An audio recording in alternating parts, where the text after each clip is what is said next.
जी ने सही दिया जवाब। 12 नंबर सवाल है, यूसुफ ने मास्टर जी को क्या भेजा? एक नई घड़ी, एक नई छतरी, एक नई ऐनक, एक नया पेन।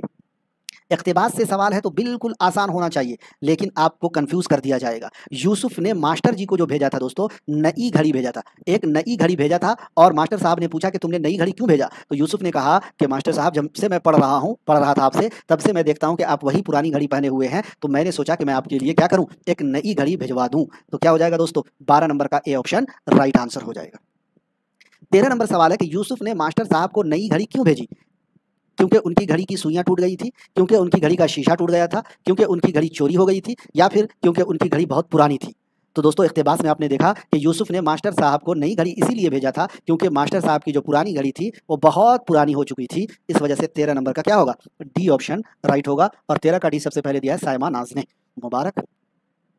अब देखिए, अब यहाँ से कुछ मुख्तलिफ सवाल है। हिस्से की जमा, हिस्सों, हसामों, हसीयात, हसीयातों। और ये सवाल सारे के सारे सवाल 2022 में, जी 2022 प्लस 2023 के चुनिंदा सवालात हैं। मैंने अपनी तरफ से इसमें कोई भी सवालात ऐड नहीं किए हैं। तो हिस्से की जमा हो जाएगी हिस्सों, 14 का ए ऑप्शन राइट आंसर हो जाएगा। 15 नंबर सवाल है, नया का मुतजाद क्या होगा? बोसीदा, पुराना, जदीद, कदीम। सबसे पहले मुतजाद अल्फाज को समझिए। मुतजाद का मतलब होता है उल्टा। जैसे मान लीजिए दिन, दिन का उल्टा हो जाएगा रात, है ना। इसी तरीके से आग, आग का मुतजाद हो जाएगा पानी, है ना। तो मुतजाद का मतलब क्या होता है, उल्टा। तो नया का मतलब क्या होता है, नया ही होता है। और इसका मुतजाद क्या हो जाएगा, जी नया का मुतजाद हो जाएगा पुराना। नया का मुतजाद पुराना, तो 15 का हो जाएगा बी ऑप्शन। अगर नया की जगह जदीद रहता तो जदीद का मुतजाद कदीम हो जाता। जदीद का मुतजाद क्या हो जाता, कदीम हो जाता। आगे बढ़ते हैं, 16 नंबर सवाल। अब देखिए, यहाँ से मखसूस सवालात हैं, इंपॉर्टेंट सवालात हैं, इक़्तिबास के अलावा सवालात हैं। मखसूस मुफव्विज़ात, दरजात, कोर्स या प्रोग्राम के इख्तिताम पर तलबा को हासिल होने वाली मुतवक्के मालूमात, महारतों और रवैयों की वजाहत करने वाले बयानात हैं। गौर कीजिए सवाल पर, देखिएगा। मान लीजिए 30 नंबर है उर्दू का, और 30 नंबर में आप अगर 28 या 27 नंबर नहीं ला रहे हैं तो दूसरे सब्जेक्ट आपके लिए और मुश्किल हो जाएंगे। इसलिए 30 नंबर में कम अज़ कम 27 या 28 नंबर हर हाल में आपको लाना है, अगर आप क्वालिफाइड करना चाह रहे हैं, ताकि आप जो है दोस्तों, चाहे सीडीपी हो, चाइल्ड डेवलपमेंट हो, या फिर मैथ हो, या फिर रीजनिंग हो, या फिर जीके जीएस हो, अगर इसमें आपका थोड़ा बहुत कम नंबर भी रहेगा तो चलेगा, लेकिन 30 में से 28 या 27 नंबर लाइएगा, और इन सब्जेक्ट्स में कम नंबर भी रहेगा तो आपके लिए आसानी होगी। अब देखिए सवाल का लेवल, मखसूस मुफव्विज़ात। मुफव्विज़ा का मतलब हमने बताया था होमवर्क, जिसको आप बोलते हैं, क्या बोलते हैं, होमवर्क जिसे बोलते हैं। दरजात, कोर्स या प्रोग्राम के इख्तिताम पर तलबा को हासिल होने वाली जो मालूमात है, महारतों और रवैयों की वजाहत करने के वाले बयानात, आमोजिशी माहसल, आमोजिशी अंदाज, आमोजिशी सतह, आमोजिशी नाअहलियत। ये सीटीएट का सेट किया हुआ ऑप्शन है, ये कोई मेरा सेट किया हुआ ऑप्शन नहीं है। तो देखिएगा, आमोजिशी माहसल, ये टॉपिक अभी मैंने नहीं, आमोजिश के बारे में कल पढ़ाया था। आमोजिश का मतलब होता है हासिल करना, तहसील करना, कल पढ़ाया था। आमोजिश का मतलब हासिल करना, तहसील करना। तो आखिर में क्या होगा, इख्तिताम पर तलबा को हासिल होने वाली मालूमात, महारत और रवैयों की वजाहत वाले बयानात, यानी आमोजिशी माहसल है। तो 16 नंबर का ए ऑप्शन राइट आंसर हो जाएगा। आपको उर्दू वर्ड समझ में नहीं आती है, क्लास कीजिए 2-4 दिन, देखिए कैसा समझ में आएगा। 17 नंबर सवाल है, एक उस्ताद तलबा को आमोजिशी, फिर याद रखिएगा आमोजिश का मतलब होता है हासिल करना, जी सीखना, तहसील करना, ये सब माने होता है। आमोजिशी सरगर्मियों के जरिया लिखी और बोली जाने वाली जबान के साथ तहरीर करने और सीखने का मौका फराहम करता है, तो वो जोर दे रहा है कुल जिस्मानी रद्द अमल पर, काम पर मबनी जबान की तदरीस पर, दरसी किताब पर मबनी जबान की तदरीस पर, तदरीस के लुग़वी अंदाज़े नज़र पर। अब देखिए सवाल कितना टफ हो गया। शुरू शुरू में तो आप लोगों को लगा होगा कि बहुत आसान सवाल कर रहे हैं सर शाइस्ता जी, इसीलिए तो हम हर वर्ड का माने बता रहे हैं ना आपको। आमोजिशी मवाद जो होता है हासिल करना। और शाइस्ता जी, कल आपने ही कहा था कि सवाल जवाब कराइए, कल तो आप ही ने कहा था कि सवाल जवाब कराइए, सवाल जवाब नहीं करना, पहले थ्योरी भी पढ़िए, थ्योरी।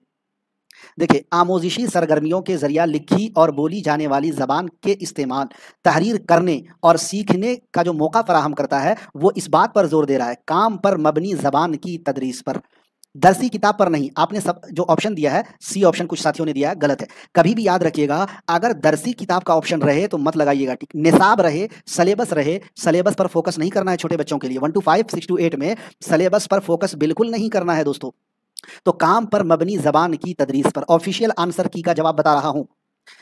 18वां सवाल देखिए, दर्जे अव्वल का उस्ताद तलबा के साथ खेलता है और उनसे चलने, दौड़ने, बैठने, रेंगने और इसी तरह की दूसरी सरगर्मियां करने के लिए कहता है। वो इनकी खाली जगह को फरोग दे रहा है। फरोग का मतलब होता है तरक्की, फरोग का मतलब तरक्की दे रहा है, मतलब चलने को कहता है, दौड़ने को कहता है, बैठने को कहता है, रेंगने को कहता है और दूसरी सरगर्मियां कराता है। तो किसको फरोग दे रहा है? कुल हुर्की महारतों को, जी लतीफ हुर्की महारतों को, कुल जिस्मानी रद्द अमल को, जिस्मानी तालीम की सरगर्मियों को। 18 नंबर सवाल आपकी स्क्रीन पर है जी। हुर की महारत बोलते हैं सुनने के अमल को, है ना। कुल हुर की महारत सुनने का अमल है। लतीफ हुर की महारत, लतीफ का मतलब होता है नर्म नाजुक। सर थ्योरी बेस्ड रहेगा, इंशाल्लाह थ्योरी भी पढ़ाएंगे। आप लोगों ने ही कल रिक्वेस्ट किया था, इसीलिए मैंने सवाल लगा दिया है, और वो भी मैंने प्रीवियस ईयर इसीलिए लगाया है कि आपको पता तो चले कि 30 में से क्या आप 27 या 28 नंबर ला पाएंगे। 30 में से एटलीस्ट 27 या 28 नंबर हर हाल में लाना है आपको। और अगर आप लाना चाहते हैं तो 8 बजे रात में हर दिन जुड़िएगा, एग्जाम तक इंशाल्लाह अज़ीज़ बिला नागा क्लास कराऊंगा। इंपॉर्टेंट वनली 199 में PDF टेस्ट सब मिलेगा आपको। तो दोस्तों, दर्जे अव्वल का उस्ताद तलबा को जब चलने के लिए कहेगा, दौड़ने के लिए कहेगा, बैठने के लिए कहेगा, रेंगने के लिए कहेगा और इसी तरह की दूसरी सरगर्मियां करने के लिए कहेगा, तो कुल जिस्मानी रद्द अमल होगा।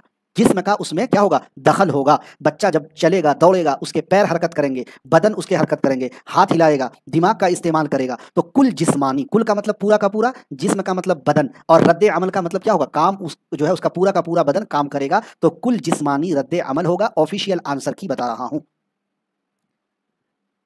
19वां सवाल देखिए, आमोजगारों की मतन को समझने और उससे मालूमात की बाजियाफ्त और मतन की ताबीर की महारत है। पढ़ने की रवानी, डिकोडिंग, इमला, पढ़ने की फहम। 19वां सवाल है।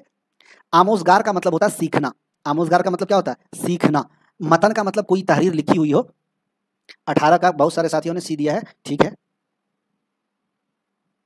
इंपॉर्टेंट क्लास CTET के लिए एप्लीकेशन पर इंशाल्लाह कराऊंगा, जो लोग कोर्स लेंगे उनके लिए। आमोजगारों की मत, और हम आखिर में नहीं इंशाल्लाह बीच में ही कुछ टैग वर्ड बताएंगे। टैग वर्ड का मतलब ऐसा वर्ड अगर वो ऑप्शन में आ जाए तो उसका जवाब हमेशा निगेटिव होगा, और कुछ ऐसे वर्ड जो हमेशा वो अगर ऑप्शन में आ जाए तो उसका हमेशा पॉजिटिव होगा, उसका जवाब पॉजिटिव में होगा, उसका जवाब निगेटिव में होगा। ये टैग वर्ड भी होता है, CTET में बहुत काम करता है वो। तो आमोजगारों की मतन को समझने और उससे मालूमात की बाजियाफ्त और मतन की ताबीर की जो महारत है, ये पढ़ने की फहम को बेहतर बनाएगा। इस आगे 20वां सवाल देखिए, सिर्फ 30 सवाल हैं, बहुत ज्यादा सवालात नहीं है, घबराइएगा मत। आवाज निकालने के लिए जबान और होंठ के बाहमी ताउन को मुतासिर करने वाला हुर्की नुक्स, नुक्स का मतलब होता है खामी, गलती। खामी, गलती क्या है?